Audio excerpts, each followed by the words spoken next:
चेतस की ना दयाल दमोदर, बिबै न जानस कोई।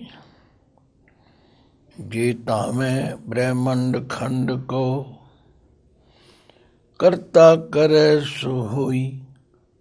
रहाओ जननी के रे उदर उदक में, पिंड किया 10 द्वारा। दे आहार अगन में रखे, ऐसा खसम हमारा। कुम्मी जल माहे तन तिस बाहर, पंख खीर तिन नाही। पूरन परमानंद मनोहर, समझ देख मन माही। पाखण कीट गुप्त होए रहता, ताचो मार्ग नाही। कह धन्ना पूरन ताहू को, मत रे जी डराही। वाहिगुरु जी का खालसा, वाहिगुरु जी की फतਿਹ। ਭਗਤ ਧੰਨਾ ਜੀ ਦੇ ਮੁਖਾਰਬਿੰਦ ਤੋਂ ਉਚਾਰਨ ਕੀਤੇ ਹੋਏ ਸ਼ਬਦਾਂ ਦੀ ਲੜੀ ਵਿੱਚ ਇਹ ਸ਼ਬਦ ਸਾਨੂੰ ਪ੍ਰਾਣੀਆਂ ਨੂੰ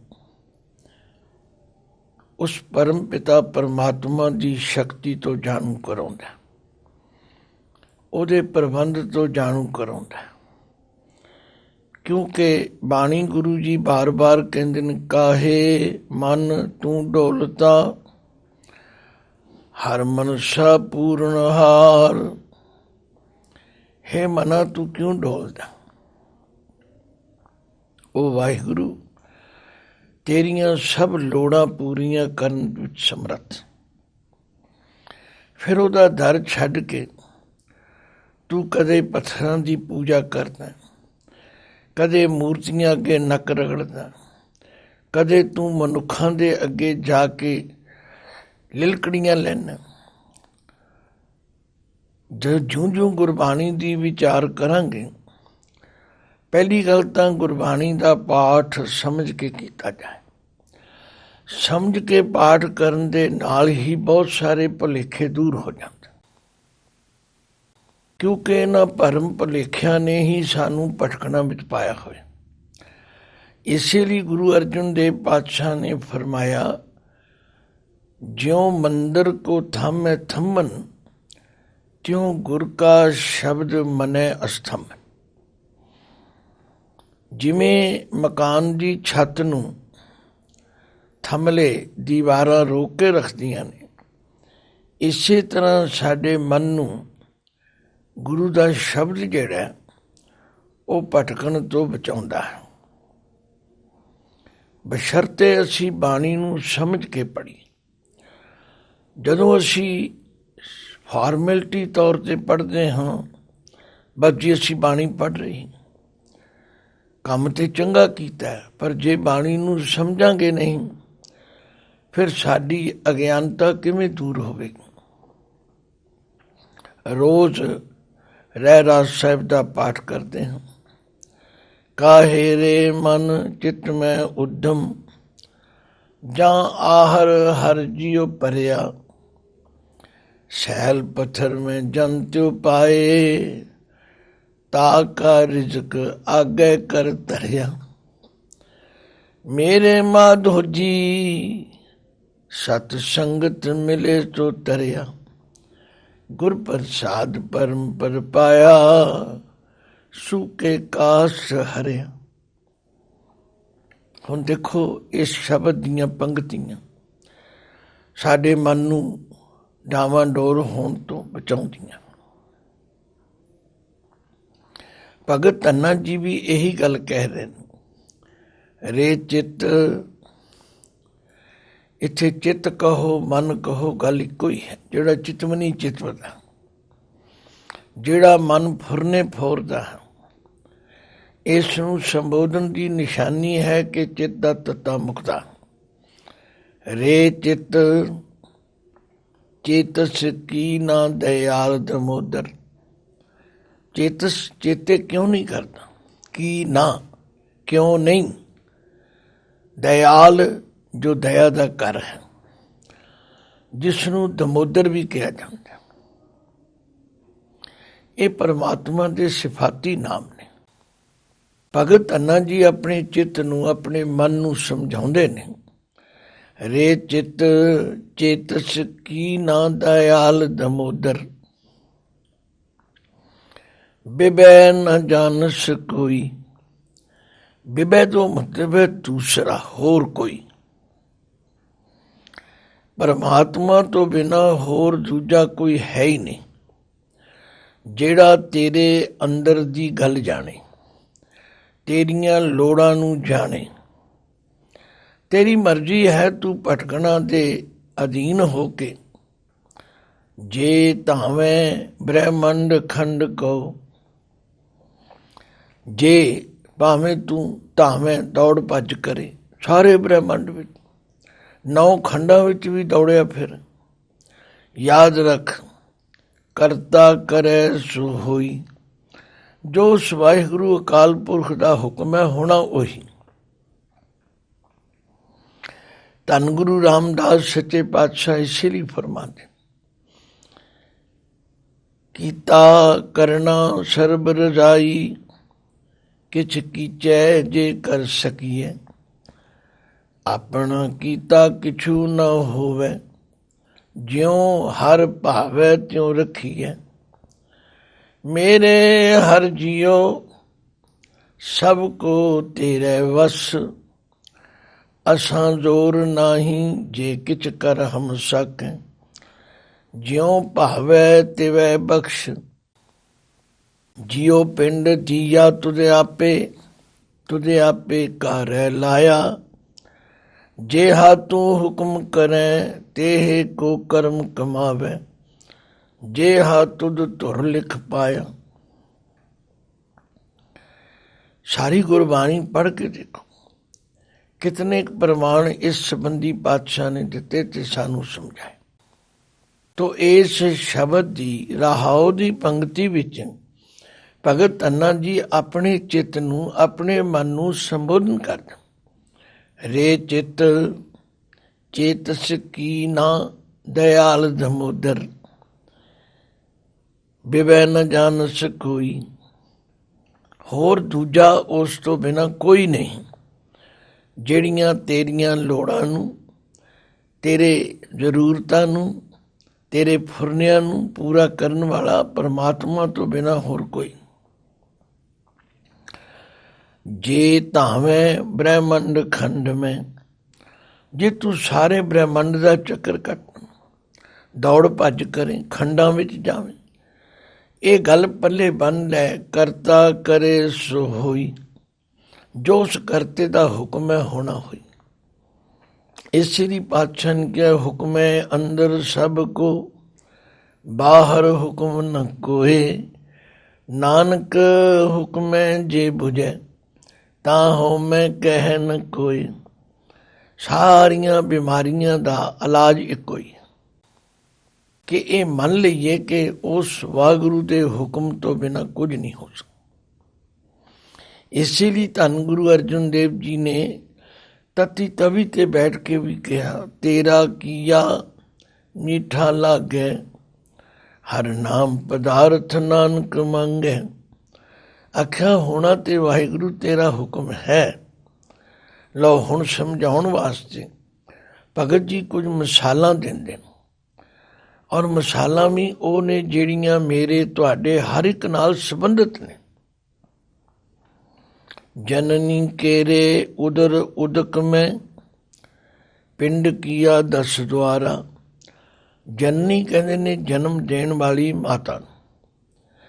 केरे में न जन्नी दे पेट विच, उदर में, उदक में पानी विच।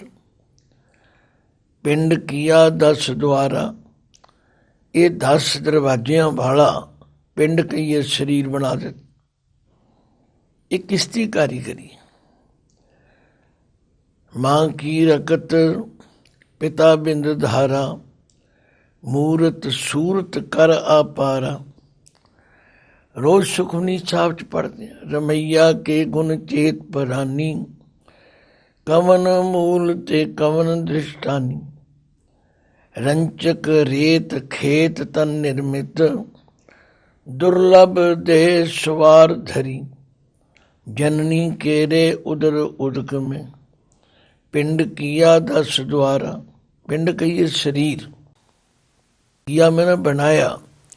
10 ਦਰਵਾਜ਼ਿਆਂ ਵਾਲਾ, 2 ਅੱਖਾਂ, 2 ਕੰਨ ਦੀਆਂ ਮੋਹਰੀਆਂ, 2 ਨੱਕ ਦੀਆਂ ਮੋਹਰੀਆਂ, ਮੂੰਹ ਦੀ ਮੋਹਰੀ, ਲਿੰਗ, ਗੁਦਾ, ਗਿਆਨ ਦਾ ਦਰਵਾਜ਼ਾ।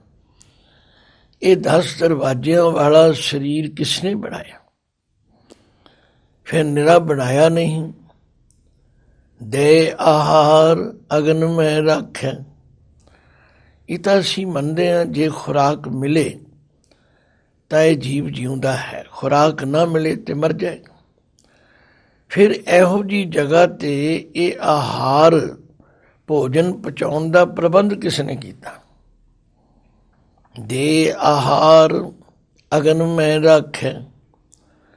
ਮਾਤਾ ਦੇ ਪੇਟ ਵਿੱਚ ਇੱਕ ਜਠਰ ਅਗਨੀ,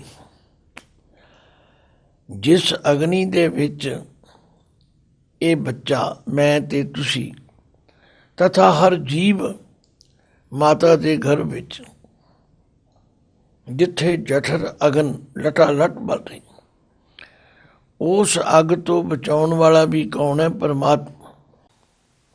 ਕਈ ਬੜੇ ਚਤੁਰ ਚਲਾਕ ਬੰਦੇ ਕਹਿੰਦੇ ਜੀ ਉੱਥੇ ਤੇ ਜਠਰ ਅਗਨੀ ਸੀ, ਇੱਥੇ ਕੀ ਹੈ? ਧੰਨ ਗੁਰੂ ਅਮਰਦਾਸ ਜੀ ਨੇ ਕਿਹਾ, ਭੁਲੇਖੇ ਵਿੱਚ ਨਾ ਰਿਹਾ ਜੀ। ਜੈਸੀ ਅਗਨ ਉਦਰ ਮੈਂ, ਤੈਸੀ ਬਾਹਰ ਮਾਇਆ। ਮਾਇਆ ਅਗਨ ਸਭੇ ਕੋ ਜਿਹੀ, ਕਰਤੇ ਖੇਲ ਰਚਾਇਆ। ਉੱਥੇ ਤਾਂ ਜਠਰ ਅਗਨੀ ਹੈ, ਇੱਥੇ ਮਾਇਆ ਦੀ ਅੱਗ। ਇਸ ਵਾਸਤੇ ਉਸ ਪਰਮਾਤਮਾ ਨੂੰ ਯਾਦ ਕਰੋ, ਉਹਦਾ ਸਿਮਰਨ ਕਰੋ। ਨਿਰਗੁਣਿਆਰ ਇਆਨਿਆ, ਸੋ ਪ੍ਰਭ ਸਦਾ ਸੰਭਾਲ। ਜਿਨ ਕੀਆ ਤਿਸ ਚੀਤ ਰਖ, ਨਾਨਕ ਨਿਭਹੀ ਨਾਲ। ਰੇ ਚਿਤ ਚੇਤਸ ਕੀ ਨਾ, ਦਇਆਲ ਦਮੋਦਰ। ਬਿਬੈ ਨ ਜਾਨਸ ਕੋਈ, ਜੇ ਧਾਵੇਂ ਬ੍ਰਹਮੰਡ ਖੰਡ ਕੋ। ਕਰਤਾ ਕਰੈ ਸੋ ਹੋਈ। ਰਹਾਉ ਜਨਨੀ ਕੇਰੇ ਉਦਰ ਉਦਕ ਮੈਂ, ਪਿੰਡ ਕੀਆ 10 ਦੁਆਰਾ। ਦੇ ਆਹਾਰ ਅਗਨ ਮੈਂ ਰਾਖੈ, ਐਸਾ ਖਸਮ ਹਮਾਰਾ। ਹੁਣ ਮਿਸਾਲ ਦੇ ਕੇ ਭਗਤ ਧੰਨਾ ਜੀ ਕਹਿੰਦੇ, ਉਹ ਮੇਰੇ ਚਿੱਤ ਧਿਆਨ ਮਾਰ। ਕੁੰਮੀ ਜਲ ਮਾਹੇ, ਤਨ ਤਿਸ ਬਾਹਰ। ਕੁੰਮੀ, ਕੱਛੂ ਕੁੰਮੀ ਨੂੰ ਕਹਿੰਦੇ। ਕੁਦਰਤ ਨੇ ਨਰ ਤੇ ਮਾਦਾ 2 ਚੀਜ਼ਾਂ ਪੈਦਾ ਕੀਤੀਆਂ। ਮਾਤਾ ਜਨਮ ਦੇਣ ਵਾਲੀ ਹੈ, ਇਸ ਲਈ ਇੱਥੇ ਕੁੰਮੀ ਸ਼ਬਦ ਵਰਤਿਆ। ਕੱਛੂ ਕੁੰਮਾ ਤੇ ਕੱਛੂ ਕੁੰਮੀ। ਮਦੀਨ ਜੋ ਹੈ ਉਹ ਆਪ ਤੇ ਪਾਣੀ ਵਿੱਚ ਰਹਿੰਦੀ, ਪਰ ਉਹ ਜੋ ਅੰਡੇ ਹਨ ਉਹ ਬਾਹਰ ਰੇਤੇ ਵਿੱਚ ਦੇ ਕੇ ਆਉਂਦੇ, ਤੇ ਰੇਤੇ ਵਿੱਚ ਹੀ ਉਹਨਾਂ ਅੰਡਿਆਂ ਵਿੱਚੋਂ ਬੱਚੇ ਜਨਮ ਲੈਂਦੇ। ਕੁੰਮੀ ਜਲ ਮਾਹੇ, ਤਨ ਤਿਸ ਬਾਹਰ। ਤਨ ਤੋਂ ਮਤਲਬ ਹੈ ਉਸਦੇ ਜੋ ਬੱਚੇ ਹਨ ਉਹ ਬਾਹਰ ਰੇਤੇ ਵਿੱਚ ਹਨ। ਪੰਖ ਖੀਰ ਤਿਨ ਨਾਹੀ। ਕਿਤਨੀ ਕਮਾਲ ਦੀ ਦਲੀਲ ਹੈ। ਆਖਿਆ ਉਸ ਕੱਛੂ ਕੁੰਮੀ ਦੇ ਕੋਲ ਨਾ ਤੇ ਖੰਭ ਹਨ ਤੇ ਨਾ ਉਹਦੇ ਕੋਲ ਦੁੱਧ ਹੈ, ਤਥਾ ਨਾ ਉਹਨਾਂ ਬੱਚਿਆਂ ਕੋਲ ਖੰਭ ਹਨ ਤੇ ਨਾ ਉਹਨਾਂ ਦੀ ਮਾਤਾ ਕੋਲ ਦੁੱਧ ਹੈ। ਪੰਖ ਖੀਰ ਤਿਨ ਨਾਹੀ। ਕਿਉਂਕਿ ਆਮ ਤੌਰ 'ਤੇ ਦੇਖਦੇ ਹਾਂ ਅਸੀਂ, ਜਿਹੜੇ ਪੰਛੀ ਉੱਡਣ ਵਾਲੇ ਨੇ ਉਹ ਖੰਭਾਂ ਨਾਲ ਉੱਡ ਕੇ ਇੱਕ ਥਾਂ ਤੋਂ ਦੂਜੀ ਥਾਂ 'ਤੇ ਜਾਂਦੇ ਨੇ, ਆਪਣਾ ਵੀ ਢਿੱਡ ਭਰਦੇ ਨੇ ਤੇ ਫਿਰ ਆਪਣੇ ਬੱਚਿਆਂ ਲਈ ਚੁੰਝ ਵਿੱਚ ਲੈ ਕੇ ਆਉਂਦੇ। ਇਹ ਹਨ ਪਰਿੰਦ। ਤੇ ਜਿਹੜੇ ਚਰਿੰਦ ਹਨ ਉਹਨਾਂ ਨੂੰ ਪਰਮਾਤਮਾ ਨੇ ਦੁੱਧ ਦਿੱਤਾ। ਉਹ ਆਪਣੇ ਬੱਚਿਆਂ ਨੂੰ ਦੁੱਧ ਪਿਲਾ ਕੇ ਪਾਲਦੇ। ਪਰ ਕੁੱਛੂ ਕੁੰਮੀ ਦੇ ਕੋਲ ਦੋਵੇਂ ਚੀਜ਼ਾਂ ਨਹੀਂ ਹੈਗੀਆਂ। ਕੁੰਮੀ ਜਲ ਮਾਹੇ ਤਨ ਤਿਸ ਬਾਹਰ, ਪੰਖ ਖੀਰ ਤਿਨ ਨਾਹੀ, ਪੂਰਨ ਪਰਮਾਨੰਦ ਮਨੋਹਰ, ਸਮਝ ਦੇਖ ਮਨ ਮਾਹੀ। ਉਹ ਪਰਮਾਤਮਾ ਜੋ ਆਨੰਦ ਸਰੂਪ ਹੈ, ਪਰਮਾਨੰਦ ਹੈ, ਮਨੋਹਰ ਹੈ, ਮਨ ਨੂੰ ਹਰ ਲੈਣ ਵਾਲਾ ਔਰ ਪੂਰਨ ਮੁਕੰਮਲ ਹੈ, ਜਿਹਦੇ ਵਿੱਚ ਕਿਸੇ ਤਰ੍ਹਾਂ ਦੀ ਕੋਈ ਕਮੀ ਨਹੀਂ ਹੈਗੀ, ਉਹਨੂੰ ਪੂਰਨ ਕਿਹਾ। ਜਿਸ ਦਾ ਸਿਮਰਨ, ਜਿਸ ਦੀ ਓਟ ਪਰਮ ਆਨੰਦ ਦੇਣ ਵਾਲੀ, ਜਿਸ ਦੇ ਗੁਣਾਂ ਨੂੰ, ਜਿਸ ਦੇ ਪਰਉਪਕਾਰਾਂ ਨੂੰ, ਕੀਤੇ ਕੰਮਾਂ ਨੂੰ ਜਰਾ ਵਿਚਾਰੀਏ ਤੇ ਮਨ ਹਰਿਆ ਜਾਂਦਾ। ਪੂਰਨ ਪਰਮਾਨੰਦ ਮਨੋਹਰ, ਸਮਝ ਦੇਖ ਮਨ ਮਾਹੀ। ਸਮਝ ਕੇ ਆਪਣੇ ਮਨ ਵਿੱਚ ਵਿਚਾਰ ਕਰਨੀ ਕਰ।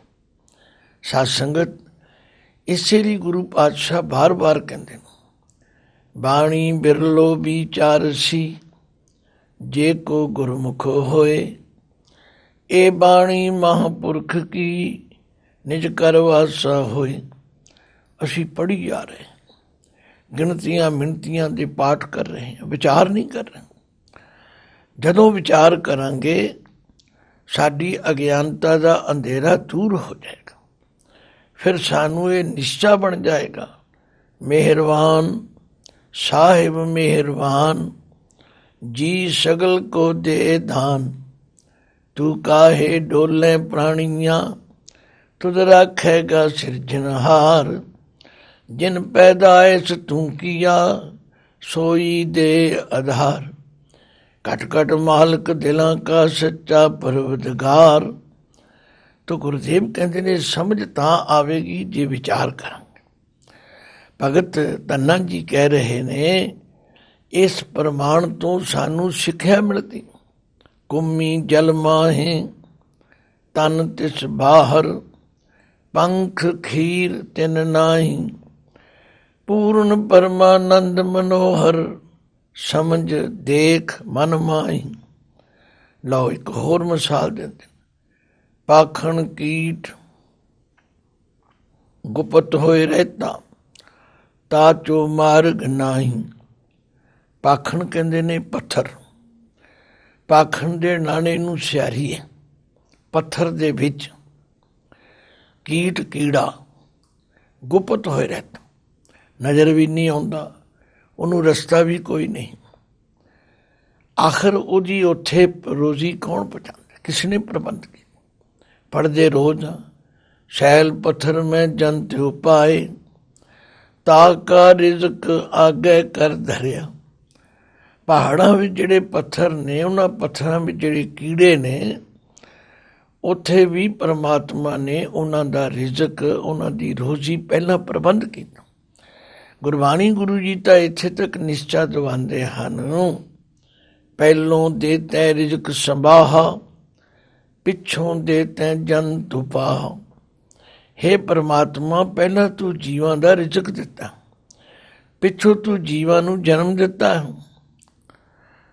ਪਰ ਸਾਡਾ ਮਨ ਭਰਮ ਦਾ ਸ਼ਿਕਾਰ ਹੋ ਗਿਆ। ਇਸ ਭਰਮ ਦੀ ਨਿਵਰਤੀ ਬਾਣੀ ਦੀ ਵਿਚਾਰ ਨਾਲ ਹੋ ਸਕਦੀ। ਇਹੋ ਜਿਹੇ ਪ੍ਰਮਾਣ ਪੜ੍ਹ ਕੇ, ਸੁਣ ਕੇ, ਸਮਝ ਕੇ, ਮੰਨ ਕੇ, ਫਿਰ ਇਹ ਭਰਮ ਦੂਰ ਹੋ ਸਕਦਾ। ਪਾਖਣ ਕੀਟ ਗੁਪਤ ਹੋਏ ਰਹਿਤਾ, ਤਾ ਚੋ ਮਾਰਗ ਨਾਹੀ। ਉਹਨੂੰ ਬਾਹਰ ਆਉਣ ਦਾ ਰਸਤਾ ਹੀ ਕੋਈ ਨਹੀਂ। ਕੋਈ ਐਸਾ ਨਜ਼ਰ ਹੀ ਨਹੀਂ ਆਉਂਦਾ ਜਿਹੜਾ ਉੱਥੇ ਜਾ ਕੇ ਉਹਦਾ ਰਿਜ਼ਕ ਪਹੁੰਚਾਵੇ। ਪਰ ਪਰਮਾਤਮਾ ਨੇ ਉਹਦਾ ਪ੍ਰਬੰਧ ਵੀ ਕੀਤਾ। ਕਹਿ ਧੰਨਾ ਪੂਰਨ ਤਾਹੂ ਕੋ, ਮਤ ਰੇ ਜੀ ਡਰਾਹੀ। ਧੰਨਾ ਜੀ ਕਹਿੰਦੇ ਨੇ, ਉਹ ਪਰਮਾਤਮਾ ਉੱਥੇ ਵੀ ਪਰਿਪੂਰਨ ਹੈ। ਨਾਨਕ ਚਿੰਤਾ ਮਤ ਕਰੋ, ਚਿੰਤਾ ਤਿਸੀ ਹੈ। ਜਲ ਮੈਂ ਜਨ ਤਿਉ ਪਾਇਨ, ਤਿਨਾ ਬਿਰੋਜੀ ਦੇ। ਉੱਥੇ ਹੱਟ ਨ ਚੱਲਈ, ਨਾ ਕੋ ਕਿਰਸ ਕਰੇ। ਸੌਦਾ ਮੂਲ ਨਾ ਹੋਵਈ, ਨਾ ਕੋ ਲੈ ਨ ਦੇ। ਕਹਿ ਧੰਨਾ ਪੂਰਨ ਤਾਹੂ ਕੋ, ਮਤ ਰੇ ਜੀ ਡਰਾਈ। हे मेरे जी तथा हे जीव, तू मता अपने मन विच डरदा रहे, उस परमात्मा ने सब प्रबंध किया। तो साध संगत गुरबाणी दे ये शब्द, भगतां दे कथन साडे डाल होए मन नूं कितनी वड्डी ढारस, कितनी वड्डी टेक, कितना वड्डा आसरा दिंदे हन। तो बाणी दी विचार करके ਆਪਾਂ ਨੇ ਉਹ ਸਰਵ ਸ਼ਕਤੀਵਾਨ ਪਰਮਾਤਮਾ ਨਾਲ ਜੁੜਨਾ ਹੈ। ਵਾਹਿਗੁਰੂ ਜੀ ਕਾ ਖਾਲਸਾ, ਵਾਹਿਗੁਰੂ ਜੀ ਕੀ ਫਤਿਹ।